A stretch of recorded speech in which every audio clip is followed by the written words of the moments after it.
గాంధీ భవన్లో సర్పై మాస్టర్ ట్రైనర్ల శిక్షణ కొనసాగుతోంది. తెలంగాణ కాంగ్రెస్ పార్టీ వ్యవహారాల ఇన్ఛార్జ్ మీనాక్షి, సెక్రటరీ సచిన్ సావంత్ ఈ ట్రైనింగ్ సెషన్కు హాజరయ్యారు.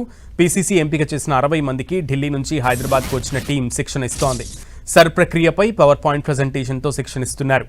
ఇప్పుడు శిక్షణ తీసుకున్న మాస్టర్ ట్రైనింగ్ టీం ఆ తర్వాత నియోజకవర్గాల్లో బీఎల్ఏలకు శిక్షణ ఇవ్వనుంది.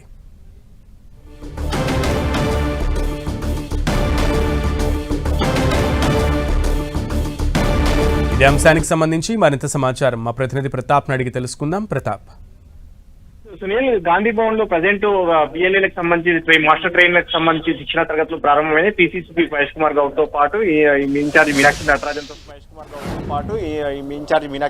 తో పాటు ఏసీసీ నుంచి వచ్చిన ముగ్గురు ట్రైనర్లు కూడా ఇక్కడ శిక్షణ ఇవ్వడం జరుగుతుంది. ముఖ్యంగా సర్ మీద ప్రత్యేకమైన ఫోకస్ పెట్టడం జరిగింది. ఈ సర్ సంబంధించి కేంద్ర ఎలక్షన్ కమిషన్ తీసుకొచ్చిన ఈ విధానానికి సంబంధించి కూడా చాలా వరకు అపోహలు ఉన్న నేపథ్యంలో కాంగ్రెస్ ఓటు బ్యాంకు సంబంధించి కాంగ్రెస్ పార్టీకి సానుభూతి పరులుగా ఉన్న ఓటర్లను ఖచ్చితంగా కాపాడుకోవాలని చెప్పేసి కాంగ్రెస్ పార్టీ భావిస్తుంది. ఇట్లా ప్రతి రాజకీయ పార్టీ కూడా ఎవరికి అనుకూలంగా ఉన్న వారి ఓట్లను కాపాడుకోవాలని కూడా భావిస్తుంది. ముఖ్యంగా పశ్చిమ బెంగాల్ ఎగ్జాంపుల్ గా ప్రతి స్టేట్ కూడా ఇదే విధానాన్ని అనుసరిస్తుంది. అక్కడ దాదాపు 91 లక్షల ఓట్లు అక్కడ తీసేయడం జరిగింది. కాబట్టి అక్కడ జరిగిన ప్రాసెస్ ప్రకారం వల్లనే అక్కడ టీఎంసీ ఓటమి పాలైపోయిందని చెప్పేసి కాంగ్రెస్ గట్టిగా అభిప్రాయపడుతుంది. ఈ పరిస్థితుల నేపథ్యంలో ఓట్లకు సంబంధించిన ఏ విధంగా అనుసరిస్తున్నారు, దాన్ని ఏ విధంగా కాపాడుకోవాలనే దానికి సంబంధించి కూడా ప్రత్యేకంగా కాంగ్రెస్ పార్టీ ఫోకస్ పెట్టడం జరిగింది. దీనికి సంబంధించి కూడా ప్రతి 2 నియోజకవర్గాలకు సంబంధించి ఒకరిని కోఆర్డినేటర్ కూడా ఎంపిక చేశారు. అట్లా మొత్తం మీద 60 మందికి సంబంధించి ప్రజెంట్ శిక్షణ జరుగుతుంది. పీసీసీ చీఫ్ తో పాటు ఏఐసీసీకి సంబంధించిన ఎవరైతే ముఖ్యమైన వ్యక్తులు వచ్చారో ముగ్గురు ట్రైనర్స్ మాస్టర్ ట్రైనర్లకు ట్రైనింగ్ ఇవ్వడానికి కోసం ఇచ్చారు. వారంతా కూడా ఇప్పుడు ప్రజెంట్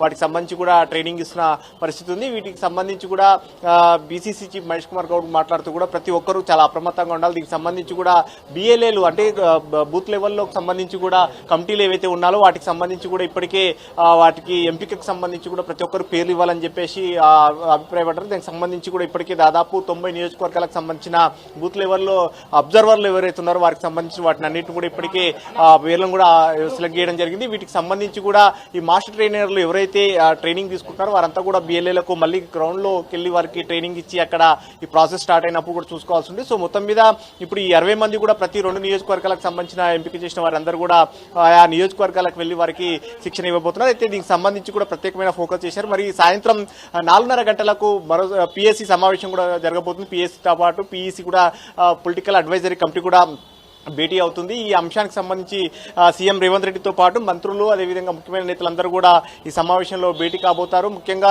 దాదాపు ఇప్పటికే తెలంగాణలో ప్రభుత్వం ఏర్పడి 2.5 సంవత్సరాలు అవుతుంది. కాబట్టి ఈ సంక్షేమ పథకాలు ప్రభుత్వం తీసుకొస్తున్న ఈ సంక్షేమ కార్యక్రమాలు ఏవైతున్నాయో వాటిని జనంలోకి తీసుకెళ్లడం కానీ భవిష్యత్ కార్యాచరణకు సంబంధించి రాబోయే ఎన్నికలు ముఖ్యంగా గ్రేటర్ హైదరాబాద్ సంబంధించిన ఎన్నికలతో పాటు ఎంపీటీసీ జెడ్పీటీసీ ఎన్నికలు అదేవిధంగా కార్పొరేషన్లకు సంబంధించి కూడా జూలైతో మొదటి విడత కార్పొరేషన్లు ఎవరైతే ఉన్నారో వారందరూ కూడా వాళ్ళ పదవీకాలం ముగుస్తుంది. అయితే మొదటి విడతలో ఉన్న వారికి కూడా వారికి పక్కన పెట్టేసి కొత్త వారికి ఇవ్వాలని చెప్పేసి ఒక ఆలోచన చేస్తుంది. కాబట్టి వాటి అంశాలకు సంబంధించి వాటిపైన కూడా ప్రధానంగా డిస్కషన్ చేసే అవకాశం ఉంటుంది. మొత్తం మీద ఇట్లా పొలిటికల్ అంశాలతో పాటు ఇతరత్ర అంశాలన్నిటి కూడా సాయంత్రం జరిగే పిఎస్సీ సమావేశంలో కూడా డిస్కషన్ చేయబోతున్నారు. సునీల్, రైట్ ప్రతాప్.